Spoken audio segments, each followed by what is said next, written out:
वो कोई वैज्ञानिक या उद्योगपति नहीं थे। वो एक कंगाल सेल्समैन थे जिनके 2 सोडा फेल हो चुके थे और उनके पास कोई योग्यता नहीं थी। फिर भी अमेरिका के सबसे बुरे दौर में से एक के दौरान चार्ल्स लिपर ग्रिग ने एक अजीब फॉर्मूले और उससे भी अजीब नाम वाली ड्रिंक बनाई। एक ऐसी ड्रिंक जो अरबों डॉलर कमाती। यह कहानी है कि कैसे 7 यूपी का जन्म हुआ और कैसे एक आदमी की लगन ने एक प्रतिष्ठित ब्रांड बनाया।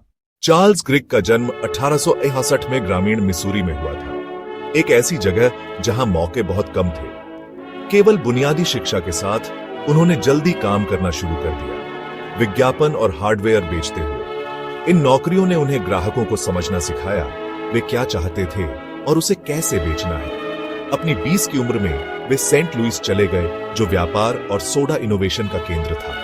एक विज्ञापन सेल्समैन के रूप में ग्रिग ने देखा कि पेय पदार्थों की बिक्री बार बार होती थी। लोग सिर्फ एक बार ड्रिंक नहीं खरीदते थे, अगर उन्हें यह पसंद आती तो वे बार बार वापस आते थे। वे अमीर या ऊंची पहुंच वाले नहीं थे, लेकिन उनके पास एक तेज दिमाग और कुछ अपना बनाने का सपना था। 1919 में ग्रिग वेस्ट सोडा कंपनी में शामिल हो गए और व्हिसल बनाया, एक तेज संतरे के स्वाद वाला सोडा जिसने स्थानीय लोकप्रियता हासिल की। लेकिन फॉर्मूला उनका नहीं था। जब मैनेजमेंट के साथ तनाव बढ़ा तो ग्रिग को बाहर कर दिया गया और उन्होंने अपनी बनाई चीज पर सारे अधिकार खो दिए। यह असफलता चुभने वाली थी, लेकिन इसने उन्हें एक सबक सिखाया, कभी किसी और के नाम के तहत कुछ नया न बनाएं। दृढ़ निश्चय के साथ उन्होंने कसम खाई कि उनका अगला प्रोडक्ट सिर्फ उनका होगा। ग्रिग ने पार्टनर्स फ्रैंक ग्लैडनी और एडमंड रिजवे के साथ मिलकर हाउडी कंपनी की सहस्थापना की और ऑरेंज क्रश को टक्कर देने के लिए हाउडी ऑरेंज लॉन्च किया। एक ठोस फॉर्मूले के बावजूद हाउडी को बेहतर डिस्ट्रीब्यूशन वाले बड़े ब्रांडों के खिलाफ संघर्ष करना पड़ा। बिक्री लड़खड़ा गई और ग्रिग को एहसास हुआ कि ऑरेंज सोडा का बाजार बहुत ज्यादा भीड़ा भाटा वाला था। ये देखते हुए कि उपभोक्ता हल्की ताजगी भरी ड्रिंक्स चाहते थे, उन्होंने एक नए विचार की ओर रुख किया, एक लेमन लाइम सोडा जो सबसे अलग दिख सकता था। 1921 में स्टॉक मार्केट क्रैश से ठीक पहले ग्रिग ने अपनी लेमन लाइम ड्रिंक बिब लेबल लिथिएटेड लेमन लाइम सोडा पेश की। इसमें एक साफ ताजगी भरे स्वाद के लिए सिट्रस ऑनिल्स का मिश्रण था और इसमें लिथियम साइट्रेट शामिल था, जो एक कानूनी मूड स्टेबलाइजर था जिसने इसे एक अनोखी बढ़त दी। महामंदी के दौरान लॉन्च हुई इस ड्रिंक के मूड अच्छा करने वाले दावों ने चिंतित उपभोक्ताओं को आकर्षित किया। हालांकि इसके लंबे क्लिनिकल नाम ने कुछ लोगों को भ्रमित किया, इसके ताजगी भरे स्वाद और शांत करने वाले प्रभाव की बात फैल गई। बिक्री धीरे धीरे लेकिन लगातार बढ़ी। 1930 के दशक की शुरुआत तक ग्रिग जान गए थे कि नाम एक समस्या थी।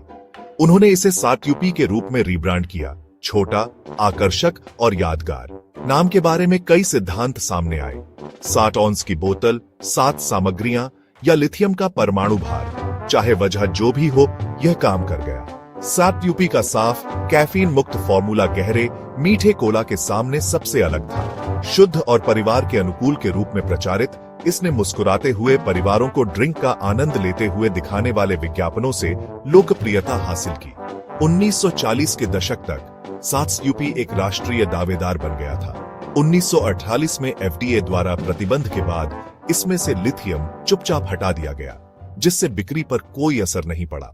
द्वितीय विश्व युद्ध के दौरान राशनिंग और स्वास्थ्य के प्रति जागरूक रुझानों के बीच 7 यूपी की कैफीन मुक्त अपील खूब फली फूली। इसकी सेहतमंद छवि परिवारों से जुड़ गई। 1950 और 60 के दशक में मजबूत branding, you like it, it likes you और पारदर्शी बोतलों ने 7 यूपी को घर घर का नाम बना दिया। 1961 में वेस्टिंग हाउस ने ब्रांड का अधिग्रहण कर लिया, जिससे इसकी पहुंच बढ़ गई। 1970 का दशक गेम चेंजिंग अनकोला अभियान लेकर आया, जिसने 7 यूपी को कोला के मुकाबले एक विद्रोही, ताजगी भरा विकल्प बना दिया। रंगीन विज्ञापनों और एक युवा माहौल के साथ यह एक सांस्कृतिक प्रतीक बन गया और युवा उपभोक्ताओं के बीच वफादारी हासिल की। 1978 में फिलिप मॉरिस ने 7 यूपी को खरीद लिया, जिससे सुपरमार्केट और फास्ट फूड चेन में इसकी उपस्थिति बढ़ गई। 1987 तक इसका डॉ पेपर के साथ विलय हो गया और यह कोका कोला और पेप्सिको के बाद एक प्रमुख खिलाड़ी बन गया। आज 7 यूपी केयूरिक डॉ पेपर के 44 अरब डॉलर के पोर्टफोलियो का हिस्सा है, जो अंतरराष्ट्रीय स्तर पर पेप्सिको जैसे विभिन्न मालिकों के तहत दुनिया भर में बेचा जाता है। जो महामंदी के दौर के एक प्रयोग के रूप में शुरू हुआ था, वह अब एक अरबों डॉलर का ब्रांड है। चार्ल्स क्रिक की मृत्यु 1940 में हो गई, ठीक उसी समय जब 7 यूपी रफ्तार पकड़ रहा था। उन्होंने इसकी वैश्विक सफलता या अरबों डॉलर के सौदे कभी नहीं देखे। एक स्वशिक्षित सेल्समैन, उन्होंने असफलताओं को सबक में बदल दिया, यह मानते हुए कि एक उत्पाद एक एहसास बेच सकता है। नसों को शांत करने वाले सोडा से लेकर अनकोला तक 7 यूपी ने उनके दृष्टिकोण को आगे बढ़ाया। अलग बनो और उसे अपनाओ। उनकी कहानी साबित करती है कि विश्वास, दृढ़ता और सहज ज्ञान कुछ ऐसा बना सकते हैं जो हमेशा के लिए हो। आप सेप्टियप के बारे में क्या सोचते हैं? हमें नीचे बताएं। देखने के लिए धन्यवाद।